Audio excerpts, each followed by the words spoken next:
Welcome Odisha Alltech YouTube channel. जदि आप आम चैनल को प्रथम आछंती दयाकोरी चैनल सब्सक्राइब बटन क्लिक करी चैनल को सब्सक्राइब करेंगे। वीडियोटी भल लगे निश्चय वीडियो को लाइक करेंगे, कमेंट करेंगे, शेयर करेंगे भूलें जहाँद्वारा आप प्रतिदिन नुआ नुआ अपडेट पाइपर। देखो आज गोटे गुरुत्वपूर्ण खबर उपर आम नजर पकड़ा जो थी कि देखा जो पेंशन भोगी अच्छा रिटायर्ड गवर्नमेंट एम्प्लॉई से गोटे खबर रही गुरुत्वपूर्ण खबर आम से विषय आलोचना करवा जो थी कि रही पेंशन वैलिडेशन रूल्स कार्यकारी न हो तापर आम गोटे गुरुत्वपूर्ण खबर टी आलोचना करवा। दयाकोरी वीडियोटी को शेष पर्यटन देखिए जहाँद्वारा आप संपूर्ण खबर विषय जानीपर। तो चलतु डेर नक आरंभ करें आज खबर। देखो सेवानिवृत्त कर्मचारी जो मैंने रिटायर्ड गवर्नमेंट एम्प्लॉई अच्छा पेंशन भोगी सेवानिवृत्त कर्मचारी और शिक्षक विकास मंचर दाबी रही जोटा कि पेंशन वैलिडेशन रूल्स जो रही कार्यकारी न हो बोली से दाबी करिसेंती। तो से पूरा आम गुरुत्वपूर्ण आलोचना करवा। ओडिशा सेवानिवृत्त कर्मचारी और शिक्षक विकास मंचर परिवर्धित कार्यकारिणी बैठक जो स्थानीय कर्मचारी भवन में आयोजित होईची मंच सभापति शरद चंद्र दास को सभापतित्व अनुष्ठित बैठक रे लोकसभा रे पेंशन वैलिडेशन रूल कार्यकारी न करने जोटा कि दाबी उपस्थापन होता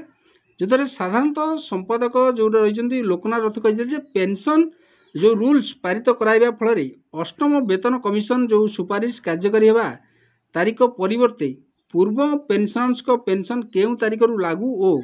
कि प्रकार संशोधन हम यह संपूर्ण केंद्र सरकार को इच्छाधीन हम। तो आपरे कर्मचारी जो पेंशन भोगी अच्छा से गोटे संशय रही जोटा कि आम कह डाउट रही ए निष्पत्ति अर्थ बिल 2025 अंश भाव में validation of central civil services मार्च मसरे संसद पारित होती फल केंद्र सरकार जो घोषणा ये देखा अनुसार 2016 जनवरी 1 रु अष्टम वेतन कमिशन सुपारिश कार्यकारी हेले यही तारीख पर अवसर ग्रहण कर कर्मचारी शिक्षक एवं पेंशन संशोधन कमिशन को सुपारिश क्रम लागू हेले यह पूर्व सेवानिवृत्त कर्मचारी पेंशन संशोधन केउं तारीख लागू हेबो ता केवल केंद्र सरकार को ऊपर निर्भर करी से कहते। तेणुक ये कहवा जो सर्वभारतीय राज्य पेंशनर फेडरेशन निष्पत्ति क्रमे आसंता 23 तारिख में प्रधानमंत्री को जिलापाल जरिया दाबीपत्र प्रदान कर बैठक में अमीय महांती हिमांशु शेखर चित्तरंजन होता प्रमुख जो मैंने थे से बैठक में सब निष्पत्ति होता सहित आम देखा जो रही जेसीएम तरफ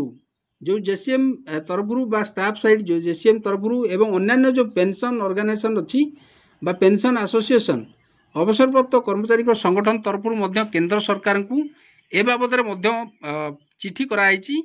जे सरकार जो 8 पे कमिशन लागू हेले जो अष्टम वेतन कमिशन लागू हेले जो पेंशन भोगी मान अच्छा से आर फायदा मिलिबो कि नहीं से पूरा सरकार स्पष्टीकरण दिंतु एवं जो फेक न्यूज घुरी बुलूची कर्मचारी जो रिटायर्ड एम्प्लॉई मानक मध्य सेटा को नहीं डाउट अच्छी